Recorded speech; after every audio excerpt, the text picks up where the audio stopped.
sobre el tetraedro de la criminalística. Cuando hablamos del tetraedro es porque debemos asociarlo a 4 aspectos fundamentales para la criminalística o 4 caras de la criminalística. Entonces estos 4 aspectos fundamentales vienen a ser 1. El sitio del suceso, el autor, la víctima y los medios o instrumentos de comisión. Estos 4 aspectos son fundamentales en el estudio de esta disciplina porque hacia ellos se dirige la atención de esta materia. Se dirige hacia el sitio del suceso con todos los lugares relacionados hacia la verificación de la víctima, la individualización del autor y la determinación de los instrumentos utilizados, que son los que determinan los agentes físicos, químicos, mecánicos y biológicos, entre otros. El primero de estos aspectos es el sitio del suceso. El sitio del suceso tiene que ver con el lugar, con el espacio físico en el cual se desarrolló un presunto hecho delictivo. Cada sitio del suceso, su dimensión dependerá de la ubicación de la evidencia física. Ahora bien, el hecho criminal tiene generalmente 3 fases: los actos preparatorios, los actos de ejecución y los actos posteriores. Son los actos que en materia penal se conocen con el nombre de actos anteriores. La preparación de un hecho delictivo no constituye generalmente un delito en sí, a menos que dicha preparación, a pesar de la comisión del delito, vaya acompañado de la obtención de elementos ilegales. Es por ello que debe prepararse mucha atención al respecto, ya que no todos los actos preparatorios quedan fuera del sitio del suceso. Si en la fase de preparación se cometió un delito conexo, con ese puede encontrarse en este sitio evidencia relacionada.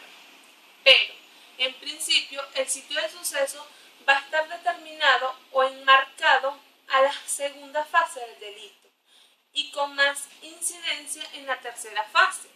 En la fase de ejecución, que es donde mayor cúmulo se produce, el grueso de la evidencia física.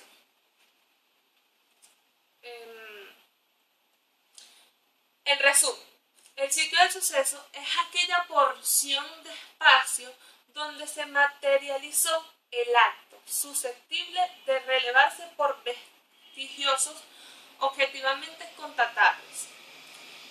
También nos encontramos con clases de tipos de suceso, clases de sitios del suceso. El sitio del suceso abierto es aquel que se encuentra totalmente expreso a los elementos o fenómenos ambientales. También tenemos el sitio de suceso cerrado. Es aquel que está físicamente delimitado, por lo tanto los datos, como la parte inferior o superior, no se encuentran expuestos a los elementos fenómenos ambientales. Por último, tenemos el sitio de suceso mixto. Es la combinación, está parcialmente expuesto a los fenómenos ambientales y parcialmente limitado físicamente. Sitios relacionados con el hecho. Existen otros sitios relacionados con el hecho, que podrían llamarse sitios complementados. Estos pueden ser sitio de liberación. Puede confundirse con el sitio del suceso, ya que en él pueden encontrar algunos instrumentos empleados en cantidad importante y pueden tender a confundir que se trata de un sitio de suceso. Sitio trasladado. Es aquel donde se traslada la evidencia de un sitio a otro, en propósito de dificultar la investigación, buscando la impunidad. El conocimiento de las clases de los sitios de suceso es importante por una razón obvia para la criminalística. A través de sus expertos puede determinar el plan de trabajo del método a seguir, determinar si se trata de un sitio o suceso o no. Importancia del sitio del suceso. La importancia radica en que el sitio del suceso, en el tetraedro de la criminalística es aquel que tiene que ver con lo geográfico, es decir, con la ubicación espacial del hecho. Como ya hemos mencionado, el teatretro está compuesto por el sitio del suceso, la víctima, el autor y los medios o instrumentos de comisión. Y como agregado de la cátedra decimos que también lo integran los lugares relacionados. Ahora bien, vamos a tratar lo que es la víctima. La víctima, criminalísticamente hablando, de una connotación distinta a su consideración en lo procesal,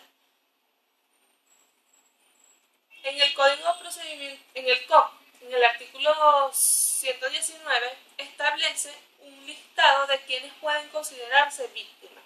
En la criminalística, la víctima es la persona violentamente afectada. Víctima, en consecuencia, será la persona sujeto del hecho criminal. Y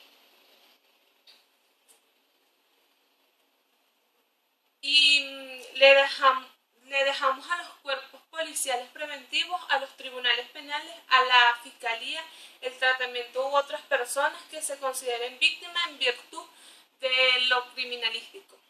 Le damos connotación de la víctima a los mismos sujetos entonces que estaríamos imposibilitando para la investigación, por ejemplo, de los parientes de la persona que sufrió el daño, ya que estos parientes pueden tener condición de víctima y por lo tanto una serie de derechos como tales deben respetarse.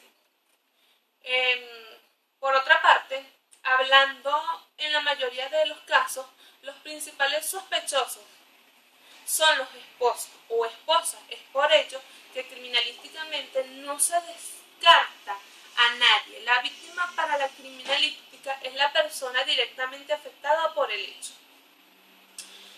El autor o el victimario. El autor es aquella persona que perpetra el hecho punible. A pesar de que es un término empleado en el temario, no está de acuerdo en el término correcto que debería ser autor o partícipe del hecho, no victimario.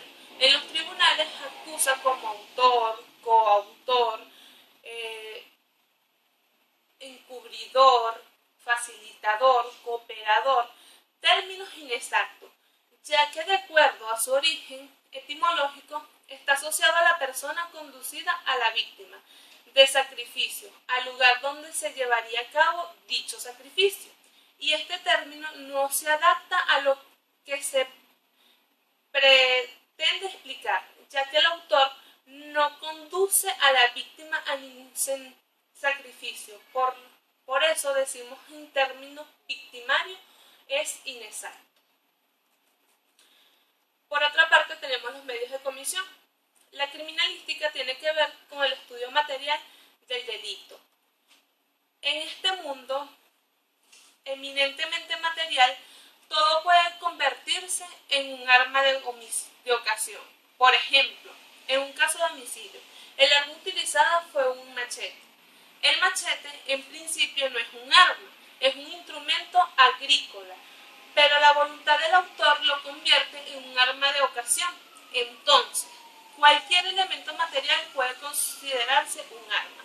Entonces, armas o instrumentos de comisión propiamente dichos o considerados armas propiamente dichas, tales como armas de fuego, armas blancas, etc.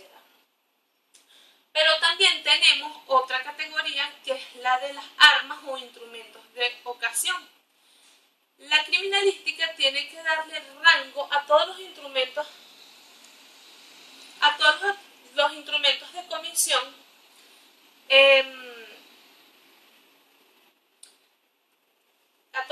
de comisión, que incluye las armas propiamente dichas. Deben ser tratadas como armas de ocasión, ya que finalmente esta es neutralizar para la defensa, protección. Si fuesen para matar, no se otorgarán permisos. Pero pero se convierten en armas de ocasión cuando la intención de usarla es la de causar la muerte a otras personas. Aun cuando existe una calificación de armas propiamente dichas y las armas de ocasión para la criminalística, cualquier instrumento potencialmente pueden ser un arma, dependiendo de la voluntad del criminal y a pesar de la calificación anterior.